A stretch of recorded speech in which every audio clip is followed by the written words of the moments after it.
Ang dami-dami kasing nambabash kay Claudine Barreto ngayon. Bakit daw ginagamit niya ang apelido ng namayapang si Rico Yan, Sumalangit Nawa? Kasi meron siyang pinost na Claudine Barreto Yan. Ang sabi, hindi pa nga kayo naaanal ni Raymond Santiago, nagpapalit ka na ng apelido, tsaka patay na.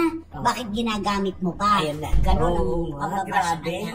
Alam niyo po, may kwento po sa likod nito. Nagkausap po si Mami Sita, ang dakilang ina ni Rico Yan.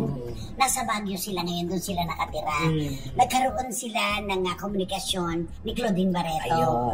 Ang sabi niya, anak, ganun sa kanya, napanood ko yung old videos ni Rico. Napanood ko lahat-lahat kung paano dumaan yung relasyon nyo. Sobra-sobra mo palang minalang anak ko.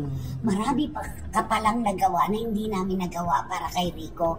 Kung nabubuhay lang siya ngayon, ako na ang nagsasabi, mas mamahalin ka niya kaysa sa mahal mo siya. Yun ang sabi. Pag umuwi kami ng Manila, lagi ka number 1 sa listahan namin. Dadaan ako sa'yo, magkukwentuhan tayo. At tandaan mo, Claudine, mula sa araw na ito, itinuturing ka na naming miyembro ng aming pamilya. Ayun na. You're one of my daughters now. Kasi sila yun Geraldine, sila Bobby, di ba? Anak na kita, sabi niya. Ayan, kunti. At di mo may karapatan siya pa talaga gamitin. Yung sinabi rin ni Mami Sita. Yan ka na ngayon, sabi niya. Anak ka na namin, kapamilya ka na namin. Kaya naman si Claudine sa katuwaan niya, syempre pa, ang tagal din kasi na nag-suffer naman yung relasyon na ito. Di ba, hindi mo na siya natanggap. Kahit si Bobby. Ay, Bobby yan, no? Kontra sa kanya. Pero ngayon, si Bobby, naintindihan na niya na minahal talaga ni Claudine ang kapatid. Yun ang maganda. Diba? Si Geraldine, okay na sila. Lalo si Mami Sita. Diba? Yun po yung kwento kung bakit merong Claudine Barreto Yan. At inami naman po talaga ni Claudine, greatest love niya, si Rico Yan. Ayun. Diba?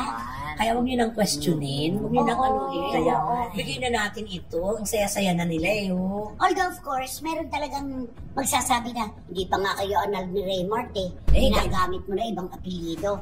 Meron naman punto yon. Pero dapat po hindi natin seryosohin. Bakit ikinasal ba si Rico at si Claudine?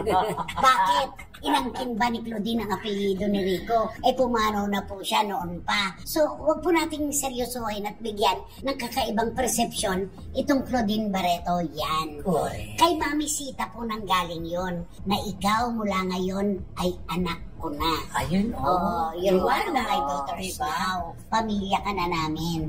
Ganun. Diba? Tsaka di ba kayo natutuwa? Si Claudine pagkatapos ng napakaraming problema.